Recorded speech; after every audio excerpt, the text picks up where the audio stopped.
সাংবাদিক বন্ধুগণ, আপনারা জানেন যে গতকাল পশ্চিমবঙ্গ বিধানসভার বাজেট অধিবেশন শুরু হয়েছে এবং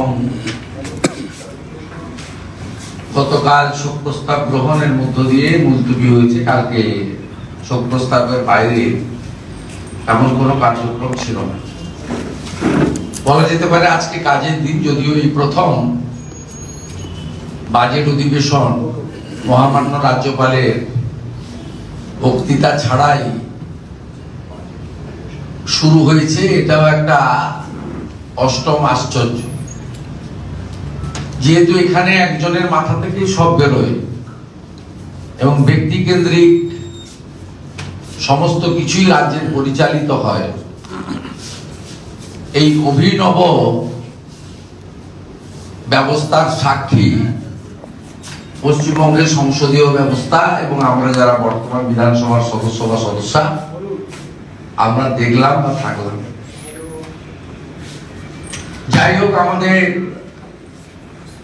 এটা নিয়ে আপনাদের সামনে বলা ছাড়া অন্য কিছু উপায় নেই। আমরা ভারতীয় জনতা পার্টির বিধায়ক বৃন্দ প্রায় সকলেই একজন দুজন ব্যক্তিগত কাজে আসেনি। আমরা আজকে সকালে আমাদের পক্ষে মিলিত হয়েছিলাম। আপনারা জানেন যে বিধানসভাতে নৌশাদ আলী কক্ষ রয়েছে, সেখানে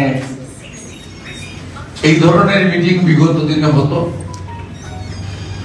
আমাদেরকে বিধানসভার হল ব্যবহারের ক্ষেত্রেও শর্ত চাপিয়ে দেওয়া হয় বা দেওয়া হয় না, তাই আমরা বাধ্য হই নিজেদের রুমে কেউ দাঁড়িয়ে কেউ বসে ওই ছোট্ট কক্ষের মধ্যে আমাদেরকে মিটিং করতে হয়। এটাও একটা পশ্চিমবঙ্গ বিধানসভায় নজির। আমরা এই বিধানসভার যে সংক্ষিপ্ততম অধিবেশন, সংক্ষিপ্ততম এই কারণে বলেছি যে গতকাল কোনো বিজনেস ছিল না। 8 তারিখে বাজেট পেশ হবে, শুধুমাত্র ওই একটা বিজনেস আছে এবং যে মূল বিষয় question answer, calling attention, mention, private members bill, জনস্বার্থ সংশ্লিষ্ট অনেক বিষয় সদস্যদের তোলার কোনো সুযোগ নেই। এবং বিধানসভা আমরা যা শুনেছি 17 তারিখে শেষ হয়ে যাবে, মাঝে সরস্বতী পুজো আছে, ইত্যাদি আছে, অনেকদিনই বন্ধ থাকবে। তাই কর্তার ইচ্ছায় কর্ম, অর্থাৎ পশ্চিমবঙ্গের যিনি কোম্পানি চালাচ্ছেন, কোম্পানির মতো করে সব চালাচ্ছেন মমতা ব্যানার্জি, তার ইশারায় নির্দেশে এই ধরনের একটি সংকুচিত নিয়ন্ত্রিত সংসদীয় ব্যবস্থার সাক্ষী আপনারাও আছেন, আমরাও আছি। গত বিধানসভার অধিবেশনে, শীতকালীন অধিবেশনে পশ্চিমবঙ্গ বিধানসভায় ভিতরে এবং বাইরে অনেকগুলো নজির আপনারা দেখেছেন। বিরোধী দলনেতাকে দ্বিতীয়বারের জন্য সবার বাইরে পাঠিয়ে দেওয়া হয়েছে এবং সবার বাইরে রাজ্যের শাসক দল তার মুখ্যমন্ত্রীর নেতৃত্বে কালো পোশাক পরে, থালা বাটি হাঁড়ি কলসি নিয়ে, হাতা খুন্তি নিয়ে, ভূত সেজে কালো পোশাক পরে চোরেরা এখানে ধর্ণা দিয়েছেন 3 দিন ধরে। শুরুটা ওনারাই করেছিলেন, মোদি চোর, অমিত শাহ চোর। তার পাল্টা উত্তর আমরা দিতে বাধ্য হয়েছি। আমরা শুরু করি 29 তারিখে উনি ভেবেছিলেন আমরা সবাই 29 নভেম্বর ধর্মতলার বিজেপির সভাতে থাকবো, ব্যস্ত থাকবো, আর উনি এখানে ফাঁকা মাঠে গোল করবেন। সে গোল করতে আমরা দিইনি, উনাকে গোল খাইয়ে বাড়ি পাঠিয়েছি। তারপরে অনেক কাণ্ড ঘটেছে, মামলা হয়েছে বিজেপি এমএলএদের নামে হেয়ার স্ট্রিট থানায়। আমরা যে অভিযোগ করেছি মালতী রাভারায় শিখা চ্যাটার্জি, সে অভিযোগ জিডি আকারে রয়ে গেছে। বিজেপি সরকারে তো আসবে, আজ নয় কাল, সেদিন ওই জিডি গুলো এফেক্টিভ হবে, নতুন করে রিওপেন হবে। আর শাসক দলের লোকদের এফআইআর তড়িৎ গতিত করে আমাদের মনোজ টিগ্গা সহ, শঙ্কর ঘোষ সহ সবাইকে, মীর গোস্বামী সহ নোটিশ ইস্যু করে দেওয়া হয়েছে। আমরা হাইকোর্টে গেছি, মহামান্য উচ্চ আদালতের প্রোটেকশনও আমরা পেয়েছি, আপনারা জানেন। এইটা আমি অতীতটা বললাম এই কারণে, নভেম্বরের কথা বা ডিসেম্বরের প্রথমের কথা। আমাদের তো নিয়ন্ত্রণ করতে পারেনি, সাংবাদিকদেরকে অগণতান্ত্রিক ভাবে নিয়ন্ত্রণ করা হয়েছে। আপনাদের মোবাইল ফোন নিয়ে নেওয়া হচ্ছে, আপনাদের ক্যামেরা এই ঘরের বাইরে বেরোনোর সুযোগ নেই। আমরা নাকি শাউটিং, স্লোগান, ব্যানার, পোস্টার কিছুই করতে পারবো না, আমরা ওগুলো মানবো না। যা পারেন ওনারা করে নেন। আমরা আজকেও করেছি, আমরা সাউথ গেট পর্যন্ত বেরিয়ে এসেছি আপনাদের সহযোগিতা করেন, যাতে আপনাদের মাধ্যমে এই রাজ্যের মানুষ দেখতে পায় যে যে কাজের জন্য তারা 2,28,00,000 লোক পদ্মফুলের এমএলএদের পাঠিয়েছে, they are doing this work very sincerely. আমরা দায়িত্ব নিয়ে সে কাজ করছি, এটা জনগণকে আমরা জানাতে চাই, তার মাধ্যম আপনারা। তাই আপনাদেরকে আমি ধন্যবাদ জানাই। আপনাদের উপরে যে ধরনের অগণতান্ত্রিক ব্যবহার হচ্ছে তার নিন্দা জানাই, এবং আপনাদেরকে সহযোগিতা করার জন্য বিজেপি পরিষদীয় দল অঙ্গীকারবদ্ধ, এই কমিটমেন্ট আমি করলাম। আজকে আমরা কতগুলো সিদ্ধান্ত নিয়েছিলাম। প্রথম দিন ক্যাগ রিপোর্টের উপরে অ্যাডজর্নমেন্ট মোশন। আপনারা জানেন যে ক্যাগ রিপোর্ট পশ্চিমবঙ্গ বিধানসভা, কেন সব বিধানসভা পিএসসি তে ডিসকাশন হয়, পাবলিক অ্যাকাউন্টস কমিটিতে। পাবলিক অ্যাকাউন্টস কমিটির যে রিপোর্ট অ্যাসেম্বলিতে সাবমিট করা হয়, সেখানে ক্যাগ রিপোর্টকেও প্লেস করতে হয়। ক্যাগ রিপোর্টে শুধু অ্যাডভান্সের কথা নয়, অনেকে অ্যাডভান্স বলছেন, শাসক দলের লোকেরা বলছে 2001 থেকে 12 আমরা কেন 11 কেন 10 বছরের অ্যাডজাস্টমেন্টের দায়িত্ব নেব। কিন্তু ক্যাগ রিপোর্টে ভয়ঙ্কর ভয়ঙ্কর তথ্য দিয়েছে, কয়েকশো ভুয়া অ্যাকাউন্টের তথ্য দিয়েছে, যে অ্যাকাউন্টের কোনো এক্সিস্টেন্স নেই। শুধু অ্যাডভান্স ঝুলে আছে তা নয়, অ্যাডভান্স অ্যাডজাস্টমেন্ট করার কথা বলে গেছে ক্যাগ রিপোর্টে, তা নয়। ক্যাগ রিপোর্টে ভুয়া অ্যাকাউন্টের তথ্য দেওয়া হয়েছে, ক্যাগ রিপোর্টে মানি ডাইভারশনের তথ্য দেওয়া হয়েছে, ক্যাগ রিপোর্টের সেন্ট্রাল গভর্নমেন্ট এবং সিবিসির গাইডলাইনকে ভায়োলেশনের কথা বলা হয়েছে, misappropriation fund, fraud, monetary defalcation, একেবারে স্কিমেটিক ফান্ডকে ডাইভারশন করে মিসেলেনিয়াস এক্সপেন্ডিচার, সব ধরনের চুরি, জোচ্চুরি, দুর্নীতি, ভ্রষ্টাচার তার ছত্রে ছত্রে ক্যাগ রিপোর্টে আছে। তাই স্বাভাবিকভাবে অধ্যক্ষ এই ক্যাগ রিপোর্ট নিয়ে পড়তে দেবেন না, আমরা জানি। কনভেনশন অনুযায়ী বিধানসভায় অ্যাডজর্নমেন্ট মোশন দিলে অপোজিশনের পক্ষ থেকে রিড আউট করতে দেওয়া হয়, কিন্তু হাউস স্থগিত করা হয় না, রিয়ার কেস ছাড়া।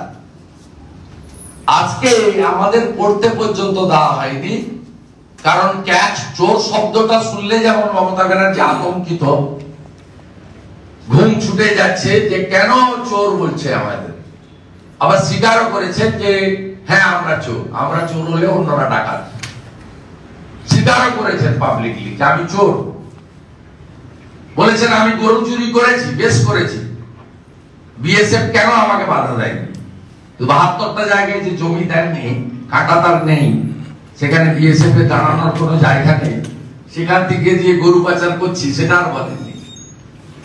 তাই এখন ক্যাগ শব্দ শুনলেই রাজ্যের মুখ্যমন্ত্রী বা শাসক দল লাফাচ্ছে, তাই আমাদের পড়তে দেওয়া হয়নি। আমরা ভিতরে যতক্ষণ হাউস ছিল ওয়াকআউট আমরা করিনি, আমাদের শয্যার প্রতিবাদে মুলতুবি করতে বাধ্য হয়েছে। এটা মিডিয়াকে আমি ক্লিয়ার বলছি, নট ওয়াকআউট। আমরা হাউস করতে দিন। স্পিকার অনেকগুলো কথা বলেছেন, টুকরো টুকরো কথা, কেউ কোন মিডিয়া দেখাচ্ছেন। তিনি বলেছেন 146 জনের মতো আমি আপনাদের সাসপেন্ড করছি না, আপনারা চিৎকার করে যান। এই ধরনের অনেক কমেন্ট উনি বসে বসে করেছেন। 146 জন মানে কাকে ইঙ্গিত করেছেন? লোকসভাকে। আপনার মুখে সাজে লোকসভার পাবলিক অ্যাকাউন্টস কমিটির চেয়ারম্যান কে? কংগ্রেসের যিনি পার্লামেন্টের দলনেতা তিনি। কংগ্রেসের কাছে লোকসভাতে নাম্বার আছে বিরোধী দলনেতার হওয়ার? 10% মেম্বার আছে? নেই। তারপরেও নরেন্দ্র মোদীজি সংসদীয় ব্যবস্থায় বিরোধীদের উপস্থিতি তিনি চান বলে, একটা ডেমোক্রেটিক প্রাইম মিনিস্টার, তিনি কংগ্রেসের নাম্বার না থাকা সত্ত্বেও মেজর ব্লক হিসেবে কংগ্রেসকে তিনি অপোজিশন লিডারের সমমর্যাদা দিয়েছেন। বিরোধী দল নেই লোকসভায়। লোকসভায় পাবলিক অ্যাকাউন্টস কমিটির চেয়ারম্যান কংগ্রেসের দলনেতা। আর আপনি এখানে আপনাদের কোটা থেকে 14 জনের মধ্যে ঢুকিয়ে মুকুল রায়কে প্রথম করেছিলেন, তার সোডিয়াম পটাশিয়াম গন্ডগোল হলো, তারপরে কৃষ্ণ কল্যাণীকে করলেন। যে পাবলিক অ্যাকাউন্টস কমিটির রিপোর্ট গত 2 বছর সাবমিট হয়নি, ক্যাগের রিপোর্ট আলোচনা হয়নি, নন ফাংশনিং পিএসি, তাহলে আপনি লোকসভার সঙ্গে বিধানসভাকে কেন তুলনা করছেন? 2022 সালে আমি সহ 7 জন এমএলএ কে 5 মাস বাইরে রেখেছিলেন। হাইকোর্টে গেছি, হাইকোর্ট বলেছে, সুপ্রিম কোর্টের ভার্ডিক্ট দেখানো হয়েছে হিয়ারিং এ, মহারাষ্ট্রের সাসপেন্ডেড এমএলএর সঙ্গে সুপ্রিম কোর্টের যে ভার্ডিক্ট ছিল তাতে একটা সেশন বা একটা নির্দিষ্ট সময় পরে সাসপেনশন রাখা যায় না। তাই আপনি বাধ্য হয়েছেন 5 মাস পরে প্রত্যাহার করতে। এবারে একটা সেশনের জন্য আমাকে বাইরে রেখেছেন। মমতা ব্যানার্জির নির্দেশে আগে থেকে রেডি করা ছিল। উনি চোর শুনতে চান না, এখন ক্যাক শুনতেও চাচ্ছেন না, অথচ ক্যাক ক্যাক ক্যাক ছি ছি কু কু কু কু করে যাচ্ছেন কাকু। আমরা সিদ্ধান্ত নিয়েছি লেজিসলেচার পার্টি আগামীকাল শ্রীমতী মালতী রাভা রায় এবং অগ্নিমিত্রা পালের নেতৃত্বে মালদার ইংলিশ বাজারে ছোট্ট বাচ্চা স্কুল ছাত্রীকে এক জায়গায় মুন্ডু এক জায়গায় দেহ, কি বিভৎস সে দৃশ্য! ওটা বাংলা শিহরিত, লজ্জিত। গতকাল মধ্যবিত্ত নিম্নবিত্ত সাধারণ মানুষের টুরিস্ট স্পট দীঘাতে যেভাবে 2 জন জিহাদির দ্বারা রেপ হয়েছে টুরিস্ট, কালকে আমাদের মহিলা বিধায়করা এটা নিয়ে অ্যাডজর্নমেন্ট মোশন দেবে, মুখ্যমন্ত্রী বিবৃতি দাবি করবে, প্রতিবাদ হবে। আগামী 8 তারিখে ভারতীয় জনতা পার্টির বিধায়করা পার্টিসিপেট করবে বাজেটে। আমরা ভালো বাজেট আশা করব। আমরা আশা করব কেন্দ্রীয় হারে ডিএ ঘোষণা হবে। আমরা আশা করব সমকাজে সমবেতন। আশা কর্মী, ICDS, contractual, casual, civic volunteers, village police, VRP, পঞ্চায়েতের ট্যাক্স কালেক্টর, বেসরকারি ক্যাজুয়াল, সরকারি বাসের ড্রাইভার, কন্ট্রাক্টর, সকলের জন্য আর্থিক সুরক্ষা ঘোষিত হবে। আমরা আশা করব লক্ষ্মীর ভান্ডারের টাকা 500 বদলে 2000 টাকা করে ঘোষণা হবে। আমরা আশা করব রাজস্থানের মতো পশ্চিমবঙ্গেও গ্যাস আমরা 450 টাকা বা তারও। হর্টিকালচার কর্পোরেশনের চেয়ারম্যান ছিলেন মন্ত্রীর আগে, এখনো আছেন মনে হয়। তিনি ইনভেস্টমেন্ট করান হর্টিকালচার কর্পোরেশনকে এবং তিনি অ্যাগ্রো কর্পোরেশন, হর্টিকালচার কর্পোরেশন এদেরকে ইনক্লুড করিয়ে যে আমের গাছের দাম 20 টাকা, সেই আম গাছগুলো কিনেছেন 42 টাকা করে। যে নারকেল চারার দাম 40 টাকা, পশ্চিমবঙ্গ সরকারের ফরেস্ট কর্পোরেশন কিনেছে, সেই নারকেল গাছ 250 টাকা করে মানরেগা থেকে পারচেজ করা হয়েছে। এবং আমার ধারণা এনফোর্সমেন্ট ডাইরেক্টরেট বা তদন্তকারী সংস্থা তারা যদি মানরেগায় ঠিক মতো করে তদন্ত করে, তাহলে এমন একটা বড় জেলের দরকার হবে, অস্থায়ীভাবে আর্মির কাছ থেকে ব্রিগেড বা শহীদ মিনার চেয়ে জেল বানাতে হবে, এমন লম্বা সংখ্যা হবে। আর ইডি কি করে ঢুকলেন, মাননীয় সচিবালয় কি বলছেন আমি জানি না। ইডি ঢোকার রাস্তাটা করে দিয়েছে পশ্চিমবঙ্গ পুলিশ। যেমন রেশন স্ক্যামে বারাসাত, মধ্যমগ্রাম, রানাঘাট বিভিন্ন জায়গায় যে এফআইআর গুলো হয়েছিল, সেই এফআইআর গুলো তদন্ত রাজ্য পুলিশ সম্পূর্ণ না করার জন্য ইডি আইন অনুযায়ী এফআইআর গুলো নিয়ে নিয়েছেন কনসার্নিং পুলিশ স্টেশন থেকে, এবং তারা তাদের অ্যাকশন স্টার্ট করেছে। এক্ষেত্রেও পশ্চিমবঙ্গে কয়েকশো এফআইআর হয়েছে। জব কার্ড হোল্ডার করেছেন, পঞ্চায়েত মেম্বার করেছেন, ভিডিওরা কোথাও কোথাও করেছেন, 16টা এফআইআর ভিডিওরা করেছেন, গ্রাম পঞ্চায়েতের প্রধানরা কোথাও করেছেন, আবার প্রধানরা কোথাও অভিযুক্ত আছেন। অনেক জায়গায় সাধারণ মানুষ, বিশেষ করে জব কার্ড হোল্ডাররা করেছেন। তার ফলে প্রায় পশ্চিমবঙ্গে কয়েকশো এফআইআর এমন হয়েছে। এই এফআইআর গুলো রাজ্য পুলিশ চার্জশিট অথবা ফাইনাল রিপোর্ট নিষ্পত্তি না করার জন্য মানি লন্ডারিং এর যে পিএমএল এর অ্যাক্ট রয়েছে, সেই অ্যাক্টের মধ্য দিয়ে ইডি আজকে শিলান্যাস করে উদ্বোধন করে দরজা খুলে দিয়েছে। এ দরজা আর বন্ধ হওয়ার নয়।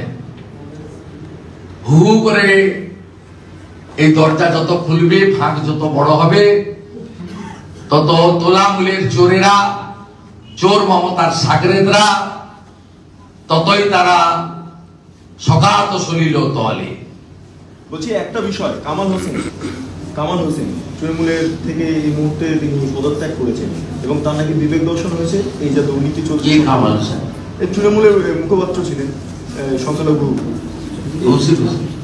কামাল হোসেন স্পোকসপারসন আছে, মানে তার ইয়ে হচ্ছে, মানে তিনি এইভাবে সংখ্যালঘুদের প্রতারিত করা হচ্ছে, সেই দেখে তার তাই তিনি পদত্যাগ। শুভনন্দন বলছি দাদা, আপনার দিল্লি আসার এটার সাথে কি কোনো সম্পর্ক? বারবার তৃণমূল এটার উপরে জোর দিচ্ছে যে আপনি গতকাল দিল্লি থেকে এলেন। গতকাল প্রধানমন্ত্রী আমাদের নেতা, তো তিনি ক্যাটেগরিক্যালি বলেছেন এজেন্সি ইন্ডিপেন্ডেন্ট অর্গানাইজেশন। কোন এজেন্সির উপরে, আমি তো অনেক ছোটখাটো মেয়র এমএলএ, ভারত সরকারের কোন মন্ত্রী পর্যন্ত হস্তক্ষেপ করে না। এটা আমার কথা নয়, আমাদের নেতার কথা। On the floor of the Lok Sabha তিনি কালকে বলেছেন এজেন্সির উপরে আমাদের কোনো হস্তক্ষেপ নেই, ইন্টারফেয়ার করি না। কিন্তু আমি সমস্ত চোরেদেরকে আমি তাদের আইন অনুযায়ী শাস্তি হোক চাই, এটা প্রধানমন্ত্রী বলেছেন। এবং আমি যা টাকা চুরি করেছেন আমি উসুল মানে আদায় করাবো, এটা আমাদের প্রধানমন্ত্রী কাল বলেছেন। অতএব তিনি আমাদের সকলের নেতা, আমরা তার সবাই সৈনিক। ন্যাচারালি এটা বলে দেওয়ার পরে কেন্দ্রীয় সরকার, বিজেপি তার কোন রোল ইনভেস্টিগেটিং এজেন্সির উপরে নেই, এটা প্রমাণ হয়েছে।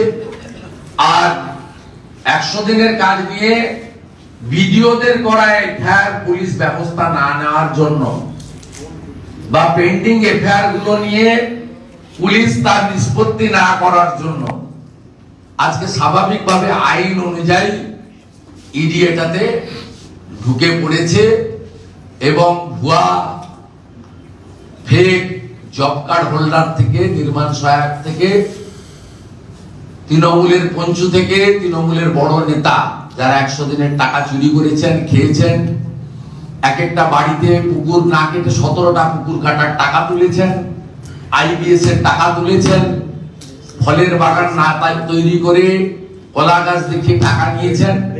গণেশ মন্ডল কুলতুলি মিলে তার মা মরিবালা মন্ডল মহিপিট অঞ্চলের প্রধান একা 75 কোটি টাকা দিয়েছে। এইসব লোকের বিপদ খুব আসন্ন এবং এর মধ্যে আমাদের কোনো রোল নেই। আমরা বারে বারে বলেছি, আর আমার যদি এতই প্রভাব থাকতো তাহলে আমি জনস্বার্থের মামলা হাইকোর্টে করতাম না। হাইকোর্টে আমি সিবিআই চেয়েছিলাম, রাজ্য সরকার সিবিআই বিরোধিতা করেছে এবং মহামান্য প্রধান বিচারপতি নিজে বলেছেন যে 350 উপরে কমপ্লেন তিনি পেয়েছেন মানরেগায় হিয়ারিং এর সময় এবং তিনি তার অর্ডার আপলোড করেছেন। 4 সদস্যের কমিটি তিনি করে দিয়েছেন। অ্যানামেলি হয়েছে বলেই হয়েছে। তাতে প্রিন্সিপাল চিফ অ্যাকাউন্টস অফিসার আছেন ক্যাগের প্রতিনিধি, ভারত সরকারের আরডি ডিপার্টমেন্টের প্রতিনিধি আর পশ্চিমবঙ্গের পঞ্চায়েত ও গ্রামোন্নয়ন দপ্তরের প্রতিনিধি। এটা তো কোর্টে প্রমাণিত হয়েছে যে এখানে ফ্রড, ফেক এবং মানি ডিফলকেশন হয়েছে, ফেক জব কার্ড আছে। এটা তো মহামান্য প্রধান বিচারপতি, এবং যদি ওই রায়ে সন্তুষ্ট না হতেন, 1 মাস হলো রায় হয়েছে, সুপ্রিম কোর্টে তো যাননি রাজ্য সরকার। তা রাজ্য সরকার তো প্রধান বিচারপতির বেঞ্চের জাজমেন্ট মেনে নিয়েছেন, যার পিটিশনার আমি ছিলাম অন বিহাফ অফ বিজেপি। তা যদি প্রধান বিচারপতির রায়কে রাজ্য সরকার মেনে থাকেন, সে রায় তো পরিষ্কার বলা হয়েছে যে অনেক গরমিল আছে, এটা তদন্ত হয়ে জল আর দুধ আলাদা করা দরকার। এটা প্রমাণিত। রাজ্য সরকার তো হায়ার কোর্টে যায়নি, সুপ্রিম কোর্টে যাওয়ার স্কোপ আছে, যায়নি তারা, এখন স্টিল না। আরেকটা কথা বলে আমি শেষ করব। গতকাল মাননীয় অর্থমন্ত্রী নির্মলা সীতারমনজিকে আমি 15th ফিনান্স নিয়ে অভিযোগ করেছিলাম। তিনি আমাকে লিখিত অভিযোগ করতে বলেছিলেন, আমি আজ সকালে ওনাকে মেইল করে অভিযোগ করেছি। পশ্চিমবঙ্গ সরকার 373 কোটি টাকা ইলেকট্রিক বিলে পেমেন্ট করেছে। 373 কোটি টাকা তারা ইলেকট্রিক বিলে পেমেন্ট করেছেন 15th ফিনান্সের টাকা থেকে। আমি যদি আপনারা ইন্টারেস্টেড থাকেন, আমি জেলা ওয়াইজ বলে দিতে পারি। কয়েকটা জেলা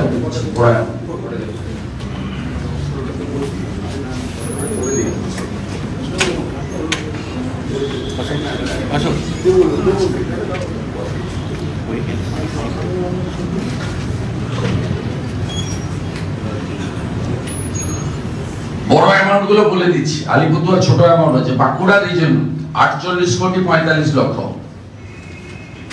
বীরভূম রিজন 38 কোটি 44 লক্ষ, বর্ধমান 7 কোটি 9 লক্ষ।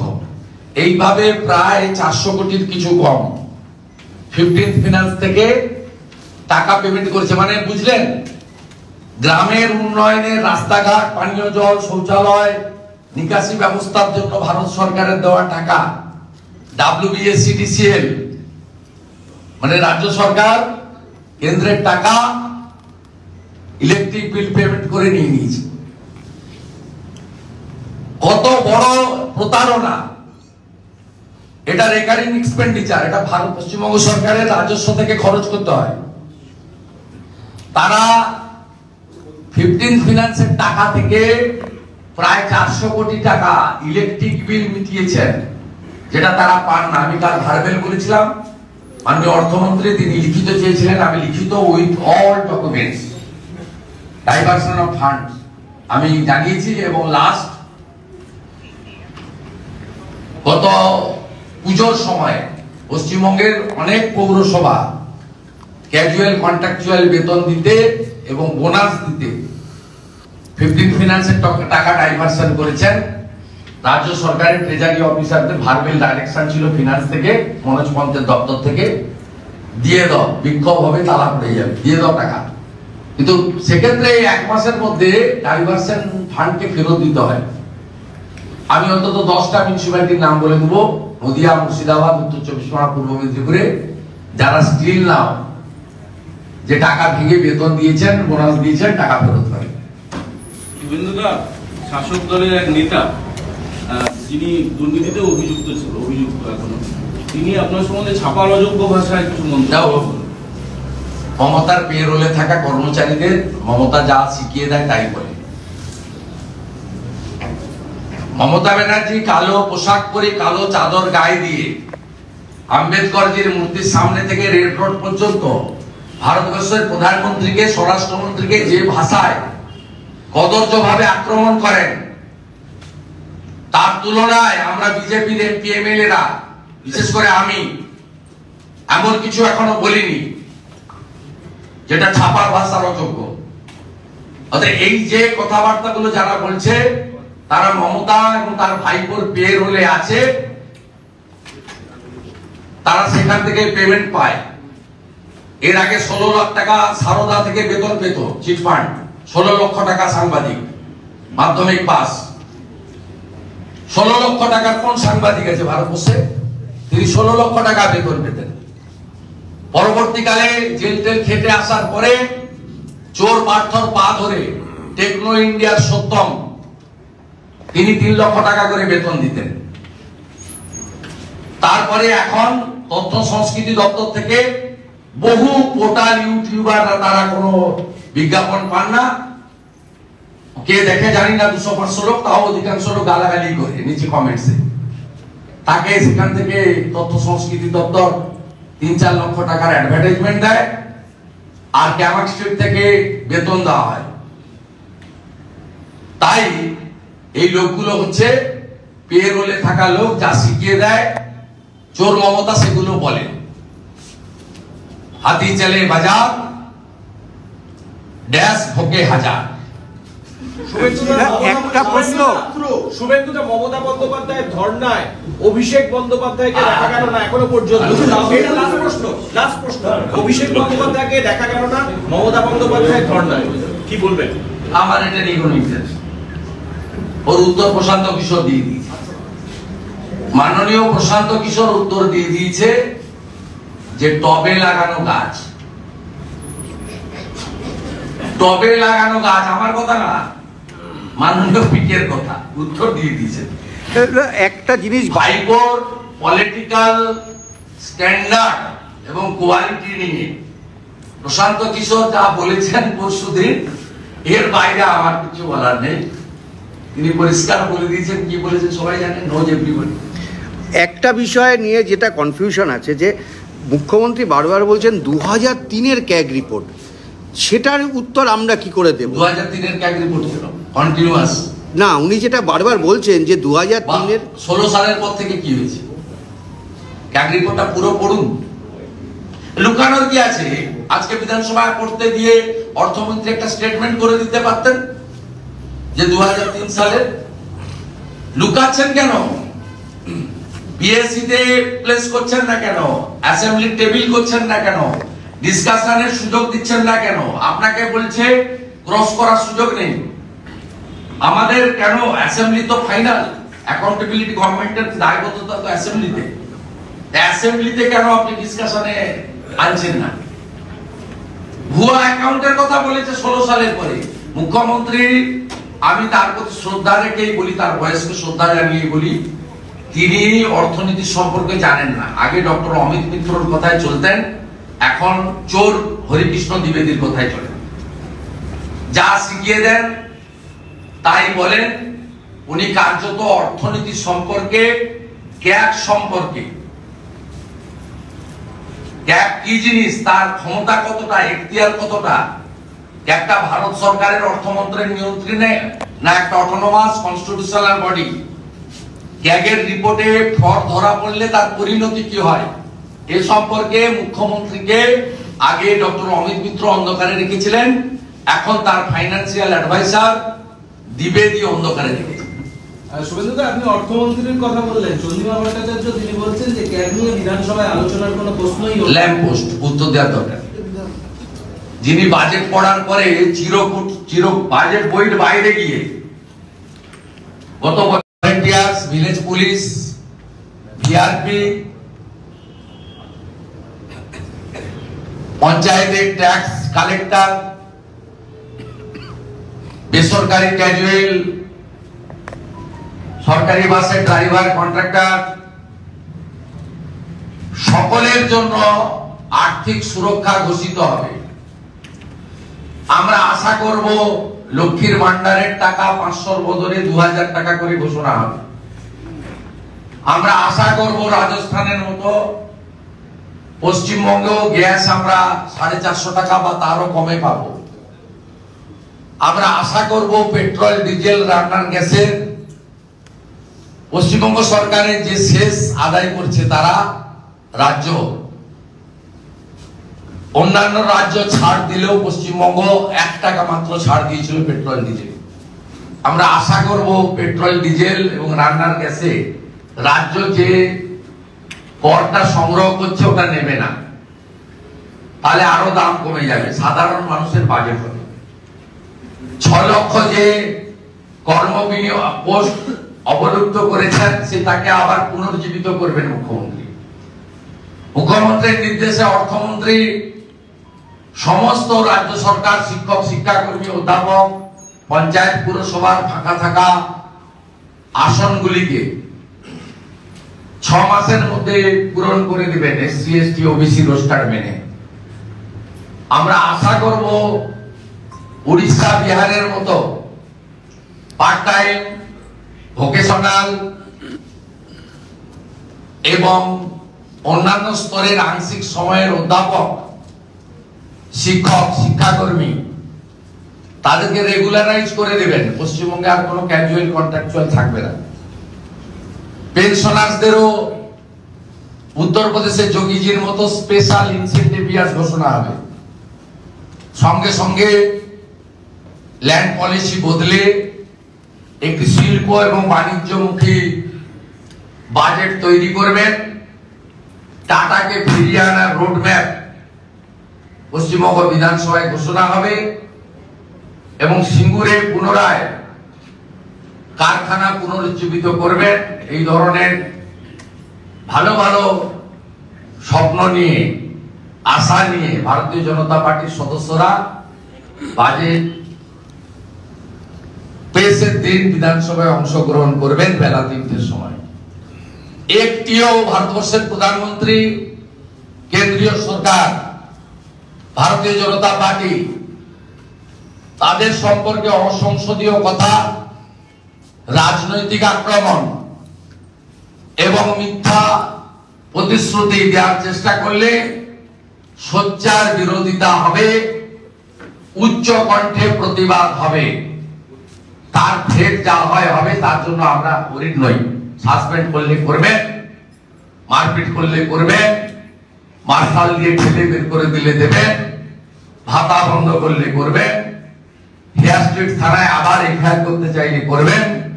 We are not worried.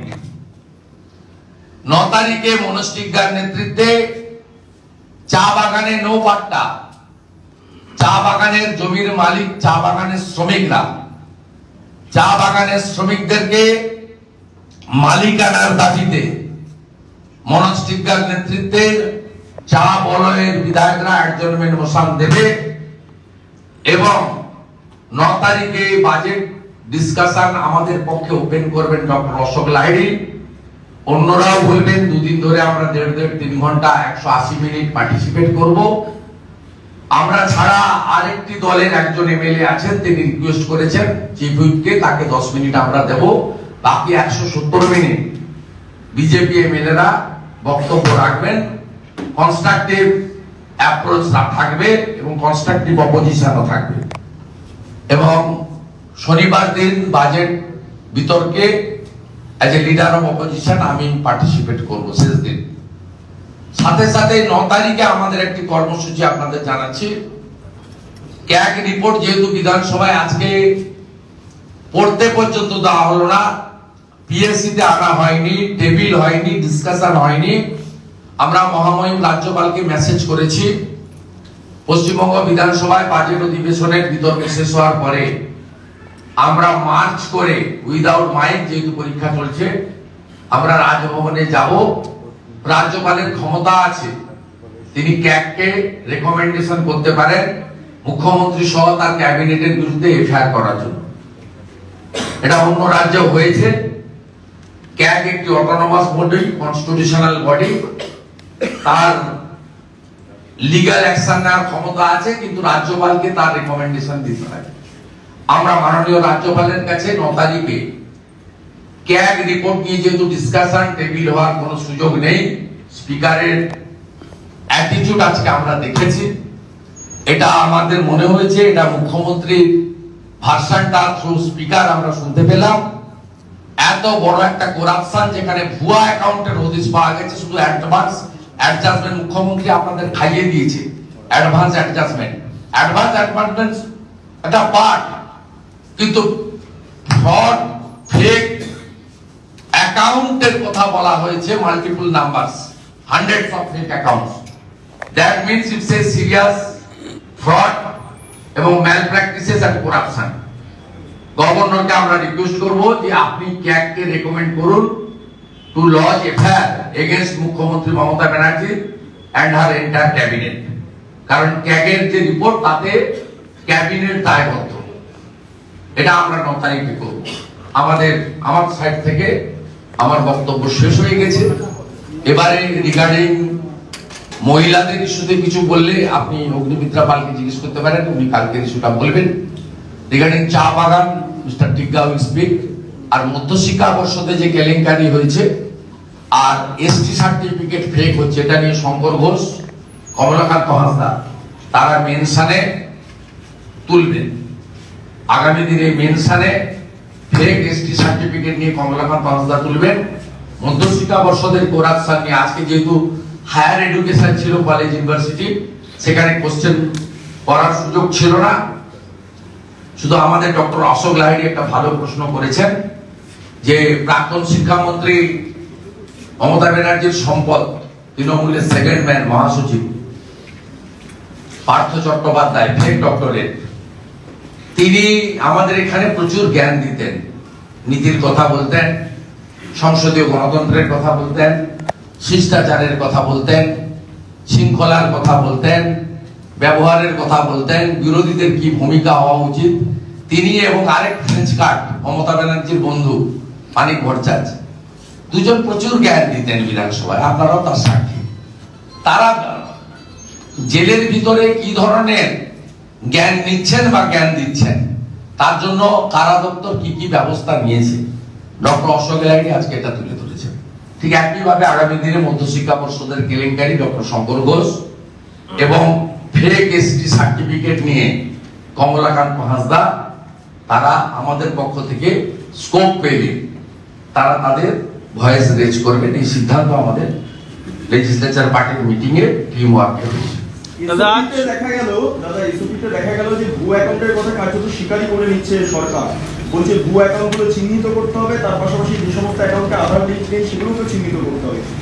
সরকারি তো গতকাল মুলগানাথন, গোপালিকা, মনোজ পন্থ একটা ভার্চুয়াল করেছেন, তার সম্পূর্ণ তথ্য আমার কাছে আছে। সেখানে তারা বলেছেন যে আমরা আজ সকালে এসপি দেবো, এসপি দিয়েছেন এবং প্রথম আমি পেয়েছি। তাকে পাঠিয়েছেন এখন মমতা ব্যানার্জি খুঁজুন। উনি তো 147 জন লেডি কনস্টেবলকেও ট্রান্সফার করে দিয়েছেন, তারা বিজেপি কে নাকি তথ্য ট্রান্সফার করছেন। এই ভূত দেখতে থাকুন সকাল থেকে রাত্রি। তা এই টাকাটা লোন করে রাজ্য সরকার দিচ্ছে, রাজ্য সরকারকে শেষ করে দিচ্ছে আমাদের রাজ্যের আর্থিক অবস্থা। পরবর্তী ফাইন্যান্সিয়াল ইয়ারে কোনো লোন আটা পাবেন না অনুযায়ী। গোপালিকাজি বলছেন এর সঙ্গে একটা করে শুভেচ্ছা কার্ড যাবে মুখ্যমন্ত্রী, মানে ভোট দিন, যে আমরা এই টাকাটা দিচ্ছি, ভোট দিন। আর এসব দিতে স্বীকারই করে নেওয়া হয়েছে ফেক অ্যাকাউন্ট আছে, ফেক জব কার্ড আছে। আর ধন্যবাদ জানাবো এনফোর্সমেন্ট ডাইরেক্টরেটকে, সাথে পশ্চিমবঙ্গ পুলিশকে। তারা এতগুলো থানায় মানরেগার এফআইআর করে রেখেছিল বলেই আজকে ইডি দরজাটা খুলে দিয়েছে। এই দরজা যখন খুলেছে তখন অনেক দরজা আস্তে আস্তে খুলতে খুলতে তারা যাবে এবং গোটা পশ্চিমবঙ্গ জুড়ে মানি লন্ডারিং যেভাবে হয়েছে মানরেগাতে, তাতে জ্যোতিপ্রিয় মল্লিক আর মাকিবুর রহমানদের মতো অনেকেরই ব্যাগ গোছানোর সময় হয়ে এসেছে। কিন্তু তৃণমূল কংগ্রেস বলছে কালকে আপনি দিল্লিতে গিয়ে ধমকানি চমকানি দিয়েছেন, শশীপা যা বলেছেন যে আপনি যে কারণে এই আজকে ইডি রেড সকাল থেকে দেখা গেছে, শশীপা দপ্তরি দুর্নীতিতে যুক্ত। আবারও বলি, ভালো পরিবারের আপনি একজন সম্মানীয় মহিলা, আপনার পিএর সঙ্গে প্রমোদ আগরওয়ালের যে সম্পর্ক, আইসিডিএস এর টেন্ডার নিয়ে যে কেলেঙ্কারির কাগজ আমাদের হাতে আছে, দয়া করে বেশি ঘাটাবেন না। আপনার অবস্থা পার্থ চ্যাটার্জি, জ্যোতিপ্রিয় মল্লিক, সুজিত ঘোষ, রথিন ঘোষ, ফিরাদ আহমেদ থেকেও খারাপ হয়ে যাবে। শুভেন্দুদা, মুখ্যমন্ত্রী দাবি করছেন বাজেটের কারণে তিনি দিল্লি যাননি, আর অন্য কোনো কারণ। আঙ্গুর ফল টক। উনি দিল্লিতে অ্যাপয়েন্টমেন্ট চেয়েছিলেন, অনেক বিশিষ্ট ব্যক্তিদের, কেউ অ্যাপয়েন্টমেন্ট দেয়নি। তাতে ইন্ডি না পিন্ডি আছে তারাও দেয়নি, আর ভারত সরকার যারা চালাচ্ছেন তারাও দেয়নি। মমতা ব্যানার্জির সঙ্গে বসে সময়ে অপব্যবহার করতে কেউ রাজি না। ইভিন কেজরিওয়ালের অ্যাপয়েন্টমেন্ট চেয়েছিলেন, কেজরিওয়াল অ্যাপয়েন্টমেন্ট দেয়নি, যে কিছুদিনের মধ্যে হয়তো অন্য কোথাও যাবে। তাই স্বাভাবিকভাবে এত সাংবাদিক, লোক Laskar, security, private jet, special jet, metro রেলের কাজ বন্ধ, কাড়া নাকাড়া বাজিয়ে দিল্লি যাওয়াটা বেকার হয়ে যাবে। তাই এখানেই থাকি, সাংবাদিক সম্মেলন করি, এপাং ওপাং ছপাং করি, এসব করি। তাই তিনি জাননি, এটা হচ্ছে আঙ্গুর ফল টক বলে না, সেটাই হয়েছে ওনার অবস্থা। 100 দিনের 20,000 কোটি টাকা খরচের হিসাবে গড়মিল বিজেপির তরফে এই মুহূর্তে হাইকোর্টে যাওয়া হয়েছে। দেখুন, আমার নোটিশে নেই, জনস্বার্থের মামলা যে কেউ করতে পারেন, কিন্তু ক্যাগের জন্য হাইকোর্টে যাওয়ার কোনো দরকার আছে বলে আমার মনে হয় না। ক্যাগ হচ্ছে অটোনমাস বডি, গভর্নর যদি চান এক্ষুনি এফআইআর করতে পারেন। It's a independent constitutional body, এবং যেহেতু পশ্চিমবঙ্গে সবকিছুই কোর্টের হস্তক্ষেপে করতে হয়, তাই কোর্টে দলের পক্ষ থেকে যে গেছেন আমি ওয়েলকাম করব, এবং কোর্টেরও উচিত মানরেগার মতো এই ইস্যুতে হস্তক্ষেপ করে করাপশনটাকে উপড়ে ফেলার জন্য যা যা করা সেটা করা উচিত। তা এই বিষয়টা আপনার কাছ থেকে আমি শুনলাম, সবটা জেনে পরে আরো বিস্তারিত। শুভেন্দু, 100 দিনের স্ক্যাম নিয়ে রাজ্যের বিভিন্ন জায়গায় আপনি বলছেন যে দুর্নীতি আমার পার্টটা শেষ করে শুভেন্দুদা, 100 দিনের স্ক্যাম নিয়ে ঝাড়গ্রাম সহ বিভিন্ন জায়গায় ইডি সকাল থেকে অভিযান চালাচ্ছে, এবং সেখানে দেখা যাচ্ছে এক শ্রেণীর সরকারি আধিকারিকরা তারাও সেখানে তাদের স্ক্যানারে রয়েছেন। আপনাকে বলি, 70% নির্মাণ সহায়ক, 70% জব অ্যাসিস্ট্যান্ট এক্সিকিউটিভ, 50% ভিডিও, 8-10টা ডিএম। এইটা হচ্ছে ব্যুরোক্রেসির পার্ট। আর ব্যুরোক্রেসির বাইরে তৃণমূলের মানরেগার সুপারভাইজার থেকে শুরু করে রাজ্যের পঞ্চায়েত মন্ত্রী প্রদীপ মজুমদার পর্যন্ত, কৃষ্ণ কল্যাণী পর্যন্ত এই স্ক্যামের সঙ্গে যুক্ত। হর্টিকালচার কর্পোরেশন, তারা সোল উইদাউট টেন্ডার, মুখ্যমন্ত্রীর অ্যাডভাইসার ছিলেন প্রদীপ মজুমদার, তিনি ক্ষমতা থেকে চিরকুট নিয়ে বলেন 3% দিয়ে দিচ্ছি। এই ধরনের মন্ত্রী ওপেন ফোরাম লাইভ হচ্ছিল, অর্থমন্ত্রী জানে না 3% দিয়ে বৃদ্ধি করবে। এই ধরনের ল্যাম্পপোস্ট মন্ত্রীদের সম্পর্কে উত্তর দিয়ে মূল্যবান সময় নষ্ট করার কোনো প্রয়োজন আছে বলে আমি মনে করি না। আপনার রিগার্ডিং মহিলা অ্যাট্রসিটি নিয়ে 2 মিনিট অগ্নিমিত্রা পাল বলছেন, তারপরে মুক্ত শিক্ষা পর্ষদ নিয়ে 2 মিনিট সংকট বলে শেষ করুন।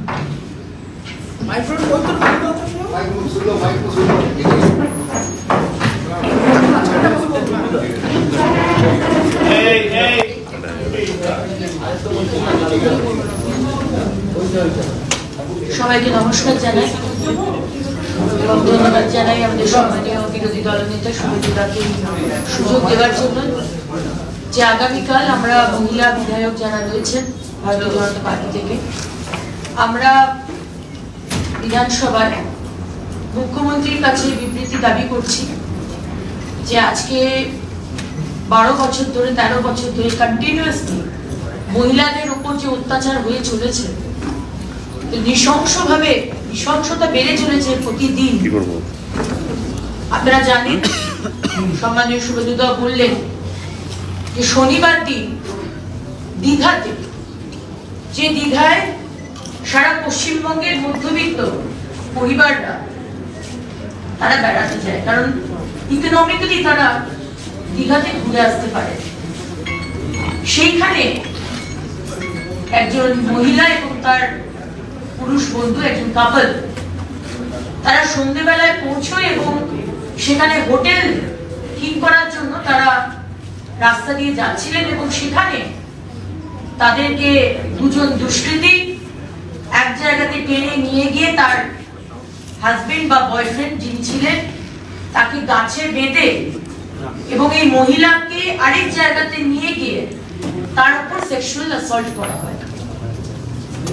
আজকে কোন জায়গায় এসে আমরা দাঁড়িয়েছি যে পশ্চিমবঙ্গে আমার বন্ধু বা স্বামীর সাথে আমি যদি দীঘার মতো জায়গাতে বেড়াতে যাই, সন্ধ্যেবেলায় হোটেল খুঁজছি, সেখানে আমাকে দুষ্কৃতীরা গিয়ে টাউনে আমাকে সেক্সুয়াল অ্যাসল্ট করছে। আমরা শিউরে উঠেছি সেদিন, যেদিনকে মালদার এই 10 বছরের ছোট্ট ব্রাইট স্টুডেন্ট একটি ইংলিশ মিডিয়াম স্কুলের, তাকে 3 দিন ধরে তার বাবা মা বলছে পাওয়া যাচ্ছে না, আর বাড়ির পাশে তার সিভিয়ার বডি, মাথা অন্য জায়গায়, বডি অন্য জায়গায়, এবং ব্রুটালি টর্চার করা হয়েছে। এবং সেখানেও আমরা জানতে পারলাম, আজকে এনসিপিসিআর যখন এসেছে, এনসিপিসিআর এর মেম্বার সম্মানীয় দিব্যা গুপ্তাজি বলছেন যে যেভাবে ইনভেস্টিগেশন করা উচিত ছিল সেভাবে করা হচ্ছে না। 2-3 জন অ্যাকিউজড, তাদেরকে শিল্ড করা হচ্ছে, তাদেরকে সামনে আনা হচ্ছে না, তাদেরকে প্রোটেকশন দেওয়া হচ্ছে। আমি বলছি না, এনসিপিসিআর বলছে। আজকে একটি মাইনর, তার পোস্টমর্টম রিপোর্ট অবধি তার বাবা মাকে দেওয়া হয়নি। কোথায় রয়েছে আমরা? একটা 10 বছরের ক্লাস 5 এ পড়ার ছোট্ট ব্রাইট স্টুডেন্ট, ভারতবর্ষের ভবিষ্যৎ, পশ্চিমবঙ্গের ভবিষ্যৎ, তাকে কিভাবে ব্রুটালি টর্চার করে পুলিশের নিষ্ক্রিয়তার জন্য আজকে তাকে ধরল না, কারণ সেই সময় মুখ্যমন্ত্রী সেখানে ছিলেন। তাদের সময় হয়নি, একটা বাচ্চা চলে গেল। পরশুদিন 22 তারিখ থেকে নিখোঁজ ছিল একটি ক্লাস 8 এর মেয়ে, সংখ্যালঘু সম্প্রদায়, 13 বছর বয়স, মাইনর, মুর্শিদাবাদে হরিহরপাড়া পুলিশ স্টেশন। এক ঘটনা, তাকে নিয়ে গিয়ে তার কান কেটে দিয়েছে, চোখ উপড়ে ফেলা হয়েছে এবং গলাকে স্ট্র্যাঙ্গল করে যেভাবে তাকে খুন করা হয়েছে, গলার হাড্ডিগুলো ভেঙে গেছে, চোখে দেখা যায় না। সেই মেয়েটিকেও আজকে, যাকে অ্যারেস্ট করা হয়েছে, রনি খান, তার এগেইনস্টে পক্সো অ্যাক্ট দেওয়া হয়নি। 13 বছরের মেয়ে, সেখানেও হরিহরপাড়া পুলিশ স্টেশন সেখানে তাকে প্রোটেক্ট করছে। আর আজকে দীঘাতে আমরা এই দেখতে পাচ্ছি, আমাদের মুখ্যমন্ত্রী একজন মহিলা। 2011 সালে পশ্চিমবঙ্গের মহিলারা ভেবেছিল বোধহয় একজন মুখ্যমন্ত্রী এলেন যে মহিলাদের সুখ দুঃখের কথাটা একটু বেশি সেনসিটিভ হবে, কিন্তু মমতা ব্যানার্জি মহিলার নামে কলঙ্ক। তিনি মহিলাদের প্রতি, মানুষের প্রতি, সাধারণ মানুষের প্রতি মহিলাদের যে সেন্সিটিভিটি থাকে, ওনার মধ্যে সেইটুকু একটু নেই। আজকে আমরা দেখতে পাচ্ছি পঞ্চায়েতে যারা প্রধান, সেই মহিলাদের, যারা মহিলা প্রধান, তাদের স্বামীদেরকে ট্রেনিং দেওয়া হবে। মহিলা প্রধান, কিন্তু তার স্বামীদেরকে ট্রেনিং দেওয়া হবে। আমার ওনার কাছে প্রশ্ন, যারা পুরুষ প্রধান, তাদের মহিলা ওয়াইফ, যারা স্ত্রী, তাদেরকেও কি ট্রেনিং দেবেন?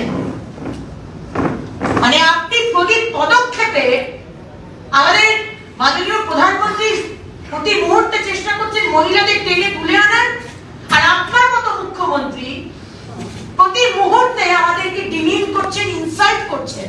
আপনি কি মনে করেন যে আমাদের মহিলারা যারা প্রধান হয়েছেন তারা সক্ষম নয়, ইনকেপেবল? পিছনে হাজবেন্ডেরও ট্রেনিং দিতে হবে। আর যেভাবে অত্যাচার চলছে, সেই পার্কশিটে সুজেট, যখন আমরা দেখেছিলাম সুজেটকে রেপ করা হলো, আর তারপরে মুখ্যমন্ত্রী এবং তার সরকার তার ক্যারেক্টার অ্যাসাসিনেশন করলেন, কি অদ্ভুত। হাসখালি 14 বছর 13 বছরের একটি মেয়ে, মুখ্যমন্ত্রী বলছেন একজন মহিলা, তিনি বলছেন পেটে বাচ্চা ছিল, তার তো প্রেম ছিল। অদ্ভুত, ইনভেস্টিগেশনের আগেই কমেন্ট করে দিচ্ছেন। সুতরাং এই যে অত্যাচার চলছে, মুখ্যমন্ত্রী মমতা বন্দ্যোপাধ্যায়, আপনার এরকম ভাবার কোনো কারণ নেই যে আপনি আমাদের উপর অত্যাচার করে যাবেন, আপনার পুলিশ আমাদের মুখ বন্ধ করে দেবে, আমরা প্রোটেস্ট করতে পারবো না, আমরা বিধানসভার মধ্যে কথা বলতে পারবো না, বক্তব্য নিয়ে কথা বলতে দেননি, দুর্নীতি নিয়ে কথা বলতে দিচ্ছেন না, মহিলাদের অত্যাচার নিয়ে কথা বলতে দিচ্ছেন না। আপনি 1,95,000 কোটি টাকা চুরি করেছেন আপনার সরকার, ক্যাব রিপোর্টে সেটা দেখা যাচ্ছে, সেটা নিয়েও কথা বলতে দিলেন না আজকে। এটা ভাবার কোনো কারণ নেই। সুতরাং কালকে আমরা মহিলা বিধায়িকারা যারা রয়েছে এবং আমাদের সমস্ত বিজেপি পার্টির সমস্ত বিধায়করা একসাথে মিলে বিধানসভার মধ্যে মুখ্যমন্ত্রীকে জবাব দিতে হবে। এটাই কি আমাদের পাওনা? এভাবেই কি চলবে যতদিন আপনার এই সরকার রয়েছে? বেশি দিন নেই। আপনি কি বলতে চান যে এইভাবেই মহিলাদের উপর অত্যাচার হবে? আপনার পুলিশ চুপ করে থাকবে, আর যারা শেখ শাহজাহানের মতো ক্রিমিনাল যারা এই অত্যাচার করছে, রেপ করছে, গলা কেটে দিচ্ছে, কান কেটে দিচ্ছে, তাদেরকে আপনি প্রোটেকশন দিয়ে যাবেন? আপনাকে জবাব দিতে হবে। এটুকুই বলা ছিল। ধন্যবাদ। জাতীয় শিশু অধিকার সুরক্ষা কমিশন লোকসভায় একটা রিপোর্ট পেশ করেছে এবং তারা বলছে যে আমরা অন্য কোনো রাজ্যের বিষয়ে কোনো রিপোর্ট দিই না, পশ্চিমবঙ্গের ক্ষেত্রে দিতে হচ্ছে। তার কারণ মুখ্যমন্ত্রী এখানে যে নাবালিকার উপরে অত্যাচার হয় তার উপরে দোষ চাপায়, না হলে নিজের দলের লোককে আড়াল করার জন্য অন্যদের উপরে দোষ চাপায়। এটাই তো হচ্ছে। আজকে মালদাতে যে মেয়েটিকে গলা কেটে দেওয়া হলো, আজকে তার যে 2-3 অ্যাকিউজ, তাকে প্রোটেকশন দিচ্ছেন মমতা ব্যানার্জি। তিনি পুলিশ মন্ত্রী, তার পুলিশ প্রোটেকশন দিচ্ছে। সেটা বলছেন কে? আমাদের এনসিপিসিআর এর মেম্বার দিব্যা গুপ্তাজি। আজকে আমাদের মুর্শিদাবাদে যে ঘটনাটি বললাম, মাইনরিটি, আপনি মাইনরিটি নিয়ে উঠেল করু বলে অনেক তো কথা বলেন, এত তাদেরকে আপনি দমিয়ে রেখে দিয়েছেন, তাদের কমিউনিটির কোনো আপনি ডেভেলপমেন্ট করেননি। আর যখন এই মেয়েটিকে, একটা বাচ্চা 13 বছরের মেয়েকে যখন ধর্ষণ করা হয়, কান কেটে দেওয়া হয়, গলাকে স্ট্র্যাঙ্গল করে মারা হচ্ছে, তখন আপনি তার যে অ্যাকিউজ, যে তাকে রেপ করেছে, যে তাকে অত্যাচার করেছে, আপনি তাকে প্রোটেকশন দিচ্ছেন। আপনার পুলিশ, আপনি পুলিশ মন্ত্রী, আমি আপনাকে বলবো, পক্সো অ্যাক্ট অব্দি দেওয়া হচ্ছে না। আমি জানতে পারি কেন? 13 বছরের মেয়ে কি পক্সো অ্যাক্টের নামে পড়ে না? কারণ সেখানকার এই রনি খান, যে সেখানকার তৃণমূলের যে সংখ্যালঘু সম্প্রদায়ের নেতা, তার কাছে সেই কারণে তাকে প্রোটেকশন দেওয়া হয়েছে। ধিক্কার যারা এই মুখ্যমন্ত্রীকে। দিদি, একটা প্রশ্ন, মহিলা হিসেবে আপনাদের প্রতিবাদ শুধু ভেতরে থাকবে না, গোটা রাজ্যের বিভিন্ন, গোটা রাজ্যে আমাদের ভারতীয় জনতা পার্টির মহিলা মোর্চা এবং আমাদের সমস্ত মহিলা যারা সদস্যরা রয়েছে, আমরা সরব হয়েছি, আমরা প্রতিদিন প্রতিবাদ করছি। আগামীকাল আমরা বিধানসভার ভেতরে করবো এবং সারা পশ্চিমবঙ্গে এই প্রতিবাদ, সেটা মহিলা মোর্চার তরফ থেকে হবে। আমি আপনাদের এই দিকটাতে আগামীকাল দীঘাতে যেহেতু মাধ্যমিক পরীক্ষা, মাইক ছাড়া ভারতীয় জনতা পার্টির মহিলা মোর্চার সদস্যরা ঝাঁটা নিয়ে দীঘা থানায় বিক্ষোভ প্রদর্শন করবে, হাতে ঝাঁটা নিয়ে করবে। কালকে বিধানসভার ভিতরে মহিলা বিধায়করা, দিদিরা, তারা বিক্ষোভ করবেন এবং বাইরে গেটে এসে কালো পতাকা মুখ্যমন্ত্রীর উদ্দেশ্যে আপনাদের মাধ্যমে প্রদর্শিত হবে। আমরা অনেক কর্মসূচি নিয়েছি, মহিলা মোর্চাও নিয়েছে, আমাদের মহিলা বিধায়কদের সামনে রেখে আমরাও নিয়েছি। আমাদের চা বাগান ইস্যুতে 9 তারিখে বলবেন, মিস্টার টিকদার তিনি বললেন, আজকে আর বলছেন না। মধ্যশিক্ষা পর্ষদ নিয়ে মধ্যশিক্ষা পর্ষদ নিয়ে ওটা মধ্যশিক্ষা পর্ষদ সম্পর্ক করছে। একটু এদিকে চলে আসো।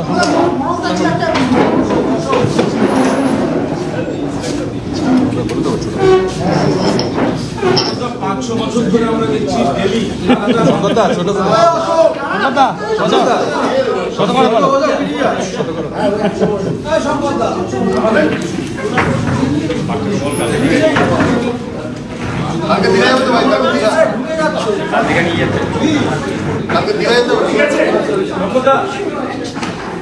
অন্তত 5 বছর ধরে গত 5 বছর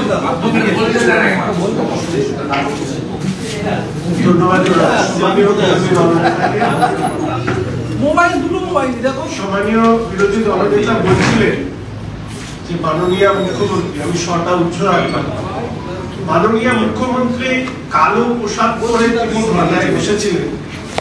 আমি ব্যক্তিগতভাবে মনে করি যে মাননীয় মুখ্যমন্ত্রী আর কত কালি নিজের মুখে মাখবেন বা ওনার মন্ত্রীরা ওনার মুখে আর কত কালি মাখাবে।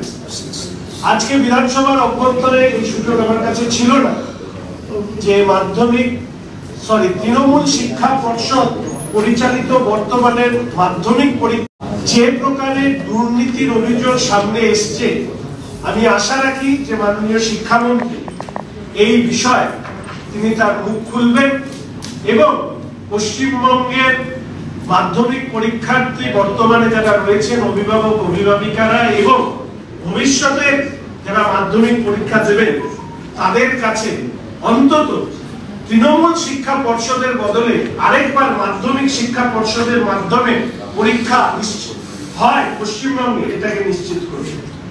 আমাদের প্রথম প্রশ্ন, আমরা প্রত্যেকেই জানি মাধ্যমিক পরীক্ষা নিরপেক্ষভাবে হওয়া উচিত স্বচ্ছতার সঙ্গে, কিন্তু আমরা দেখলাম যে মাধ্যমিক পরীক্ষাকে সংগঠিত করবার জন্য যে কনফিডেন্সিয়াল সেল তৈরি করা হয়েছে পর্ষদের পক্ষ থেকে, সেখানে একজন ব্যক্তি উপস্থিত রয়েছেন যার নাম শুভ্র ব্যানার্জি। তিনি তৃণমূল কংগ্রেস পরিচালিত শ্রমিক সংগঠন যার জয়েন্ট সেক্রেটারি এবং তার অ্যাপয়েন্টিং অথরিটি হচ্ছে ঋতব্রত ব্যানার্জি।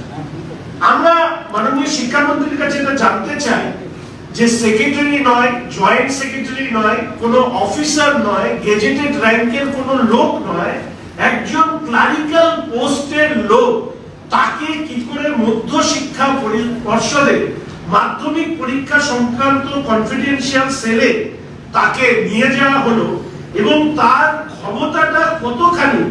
এখানে আমার কাছে একটি হোয়াটসঅ্যাপের স্ক্রিনশট আছে, দেখা যাচ্ছে বোর্ড প্রেসিডেন্ট রামানুজ বাবু, তিনি এই শুভ্র ব্যানার্জির হোয়াটসঅ্যাপ মেসেজ ফরওয়ার্ড করছেন সারা রাজ্যে যারা প্রধান শিক্ষক আছেন তাদেরকে কিভাবে পরিচালিত করতে হবে এই পরীক্ষা। আমি প্রিন্ট আউট বের করে আপনাদেরকে দেব। ভাবুন, নিশ্চয়ই শিক্ষামন্ত্রী উত্তর দেবেন যে ক্লারিক্যাল লেভেলের একজন ব্যক্তি তার হোয়াটসঅ্যাপ মেসেজ ফরওয়ার্ড করছেন কে? বোর্ডের যিনি প্রেসিডেন্ট রামানুজ বাবু। এটা কি তৃণমূল শিক্ষা পর্ষদ ছাড়া এই মাধ্যমিক পরীক্ষা আর কেউ দিচ্ছে বলে আপনাদের মনে হয়? আমার তো মনে হচ্ছে না, তাই আপনাদের সামনে রাখলাম। দ্বিতীয়ত, আমরা জানি এই বছর আপনারা শুনেছেন যে একটি কিউআর কোডের কথা বলা হয়েছে, যে সেটা দিয়ে এই মাধ্যমিক পরীক্ষায় কোনো ধরনের অনিয়ম বেনিয়ম প্রশ্নপত্রে হলে সেটা সামনে আসবে।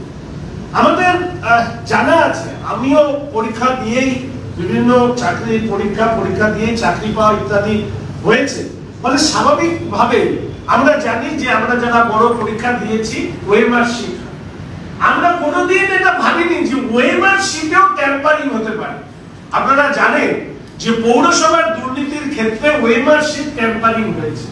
আমাদের প্রশ্ন, এই কিউআর কোড যেটা দেওয়া হয়েছে, এই কিউআর কোডটা কারা এই প্রশ্নপত্রে দিয়েছে তাদের নাম নিয়ে আসা হোক, টেন্ডার প্রক্রিয়া হয়েছে কিনা সেটা জানানো হোক। আমাদের আশঙ্কা এখানে কিউআর কোডের ক্ষেত্রেও ওয়ারেন্সিলের মতো লোকের উপস্থিতি আছে এবং এদেরকে ধরে এই আইনটিউসি নেতা ঋতব্রত বাবু কিংবা মধ্যশিক্ষা পর্ষদে ভেতরে বসে থাকা শুভ্র বাবুরা আবার এখান থেকে কোনো কাটমানি খাওয়ার কোনো ব্যবস্থা করেছেন কিনা এটা আমরা জানতে চাই। আমরা মাননীয় শিক্ষামন্ত্রী এবং তার ওই বোর্ডের প্রেসিডেন্ট ছিলাম খুব বড় গলায় বলছে যে এতজন ছাত্রকে আমরা সাসপেন্ড করেছি, ডিবার্ট করেছি পরীক্ষা থেকে। আচ্ছা বলুন তো, ছাত্রদেরকে বলি দেওয়া হচ্ছে, কাকে আড়াল করতে? ছাত্রদেরকে without any kind of inquiry বলি দিয়ে আসলে এরা দুর্নীতিকে ঢাকতে চাইছে। আপনারা এখানে সবাই পরীক্ষা দিয়েছেন, আমরা কি জানি এখন এত টুকলি মানে একবার মনে হয় মাধ্যমিকে প্রতিদিনই প্রশ্নপত্র ফাঁস হয়ে গেছিল। তো সেই সময় থেকে আমরা জানি প্রথমে থাকে পুলিশ, তারপরে থাকে স্কুলের যারা শিক্ষক শিক্ষিকা, ভেতরে এক ধরনের শিক্ষক শিক্ষিকা রুমে গার্ড দেন, বাইরের থেকে যারা আসেন তারা বিভিন্ন এক্সটার্নাল ইনভিজিলেটর যারা আছেন তারা গার্ড দেন। তাহলে এই চার পোকা নিরীক্ষার বাইরে বেরিয়ে একজন ছাত্র মোবাইল নিয়ে যাচ্ছে কি সে কোনো দুষ্কর্ম করছে, তাহলে আগে তো তাদের ধরা উচিত যারা এই পরীক্ষার স্যানিটির সাথে যুক্ত, অর্থাৎ ফার্স্ট লাইন অফ চেকআপ থেকে পরীক্ষা হল অবধি যে চেকআপ সিস্টেমে যারা দায়িত্বপ্রাপ্ত রয়েছেন তাদেরকে বাদ দিয়ে আপনারা ছাত্র ছাত্রীদেরকে বলি দিয়ে কাদেরকে আপনারা আড়াল করতে চাইছেন? মাননীয় শিক্ষামন্ত্রী, আমি আশা করি আপনি আপনার দপ্তরের এই প্রশ্নগুলোর উত্তর নিশ্চয়ই দেবেন। এবার আমরা চলে আসি, মানে আমি খুব অবাক হলাম সুরেন্দ্রদা বলবার সময় বলছিলাম, আচ্ছা আপনারা কি কোন কারোর মধ্যে আলো খুঁজে পান? আমি অবাক হয়ে লক্ষ্য করছি তৃণমূল মানেই দুর্নীতি। আজকে লজ্জা যে পশ্চিমবঙ্গ বিধানসভার একজন সাধারণ জনপ্রতিনিধি হিসেবে যে আজকের দিনে রাজনীতি করা আমাদের কাছে কতখানি কঠিন হয়ে যাচ্ছে। তৃণমূলের এক নেত্রী বলেছেন রাজনীতি মানে রোজগার, আসলে রাজনীতি মানে ওদের কাছে ব্যবসা। আমরা তো এসেছিলাম রাজনীতিতে মানুষকে কিছু দেওয়ার জন্য। দেখুন, মাধ্যমিক পরীক্ষা কোভিড পূর্ববর্তী কালে প্রায় 10 লাখের কাছাকাছি যারা পরীক্ষার্থীরা থাকতো। কোশ্চেন পেপার যখন ছাপানো হয় এর খরচা অ্যারাউন্ড 5 থেকে 6 করোড়ের মধ্যে থাকে, 5 থেকে 6 কোটি টাকার মধ্যে। আমরা অবাক হয়ে লক্ষ্য করলাম যে কোভিডের সময় যে পরীক্ষা হয়নি সেই পরীক্ষাতে প্রায় 6 থেকে 7 কোটি টাকা প্রশ্নপত্র ছাপানোর জন্য খরচা হয়েছে। আচ্ছা, পরীক্ষা হয়নি, তাহলে এই টাকাটা কোন খাতে খরচা হলো? এইটা মাননীয় শিক্ষামন্ত্রী নিশ্চিতভাবে তথ্য আকারে নিয়ে আসবে। এবার চলে আসি 2023 সালে যে ফাইন্যান্সিয়াল ইয়ার 21-22-এ আপনি যদি দেখেন মাধ্যমিক পরীক্ষার্থী হঠাৎ ড্রপ হলো, কত টাকা খরচা হলো? 5 থেকে 6 কোটি টাকা গত 10 বছরে যেখানে কোশ্চেন পেপার প্রিন্টিং এ খরচা হয়েছে, এবার খরচা হলো 2023 সালে 25 কোটি টাকা, 25 করোড় রুপি। আমি তো মনে করি যে চিট ফান্ড কোম্পানিরা ডাবলিং করে দেওয়ার কথা বলে কি 1 বছরে না 2 বছরে। এটা তো কোন স্ট্র্যাটেজিতে 5 কোটি 6 কোটি টাকা খরচা হতো যে কোশ্চেন পেপার প্রিন্টিং এ, সেই কোশ্চেন পেপার 25 কোটি টাকা তিনি খরচ করেছেন। আজকের দিনে দাঁড়িয়ে আমি শুধু এইটুকু বলছি 2024 সালে আমার ধারণা যে এই খরচা 50 কোটি টাকার উপর চলে গেছে। আশা রাখি মাননীয় শিক্ষামন্ত্রী তিনি এই জবাবগুলো আপনাদের মাধ্যমে, সাংবাদিক বন্ধুদের মাধ্যমে তিনি তুলে ধরবেন। এবার চলে আসি, এবার শেষ করব এইটুকু কথা বলে যে শুভেন্দুদা ইতিমধ্যেই আমাদের সম্মানীয় বিরোধী দলনেতা বলেছেন যে আর তুলেছেন যে অশোক বাবু আজকে একটা অসাধারণ প্রশ্ন করেছেন যে নেহেরুর আমলে জেলে অনেক শিক্ষিত ব্যক্তিদের জন্য বই টই সাপ্লাই দেওয়া হতো রাজনীতিবিদদের, তো এরা তো সব কি কারণে যাচ্ছে দুর্নীতির জন্য সেটা আমরা প্রত্যেকেই জানি। ওনার প্রশ্ন ছিল যে এদের পড়ার জন্য বই টই ইত্যাদি ব্যবস্থা করছেন কিনা কারা দপ্তর থেকে। আমি মনে হয় একটা সংযোজন, মানে এরকম শ্লেষাত্মক প্রশ্ন আমি আমার 2.5 বছরে শুনিনি। আমি শুধু একটাই সংযোজন করতে চাই যে আমাদের এখানে আবার কারো কারো খুব বই লেখার হাত আছে। আমরা শুনি ওয়াকারে বাজেট তৈরি হয়, আবার কেউ কেউ আবার বই লিখে ফেলেন চটপট চটপট, এবং সেই বই লিখতে লিখতে নাকি শুনেছি সংখ্যা 142-43টা হয়ে গেছে। এখন বাদ বাকি 150 সংখ্যা পূরণ করতে আর 7খানা বই লাগবে। তা ভবিষ্যতের কথা ভেবে যাতে বই লেখার সময় সাপোর্টিভ রেফারেন্স বুক হিসাবে কারা দপ্তর কোনো বইয়ের ব্যবস্থা করবেন কিনা সেটাও যদি কারা দপ্তর থেকে জানানো হতো তাহলে মনে হয় আমরা খুশি হতাম। এইটুকু কথা বলে সবাইকে ধন্যবাদ জানিয়ে কথা শেষ। কারো প্রশ্ন? সেটা হচ্ছে আমরা দেখছি গত 5-6 বছর ধরে কিন্তু টানা মাধ্যমিক প্রত্যেক দিনই প্রশ্ন ফাঁস পরীক্ষার পরে, মানে এর পিছনে কি থাকতে পারে? আপনার কি মনে হয়? এই প্রশ্ন বিক্রি করা হয় কি হবে? দেখুন, দুর্নীতির সাথে সাথে আমরা যেটা মনে করি ব্যক্তিগতভাবে, আমি যতটুকু বুঝতে পারি সেটা হচ্ছে একটা সিস্টেম সেটা যখন সরকারি ব্যবস্থা সম্পূর্ণ পলিটিক্যালাইজেশন হয়, রাজনৈতিককরণ হয়, তখন সেই সিস্টেমটা ভেঙে পড়ে।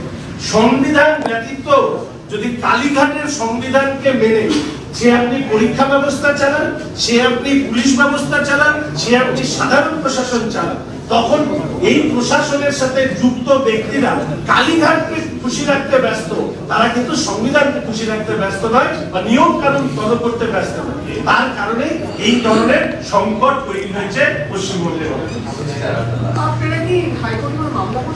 এ ব্যাপারে নির্দিষ্টভাবে আমাদের নেতৃত্ব শঙ্কুবাবু, তিনি একটি সাংবাদিক সম্মেলনে এই প্রশ্নগুলো তুলেছেন, তিনি পরবর্তী পর্যায়ে এই পদক্ষেপ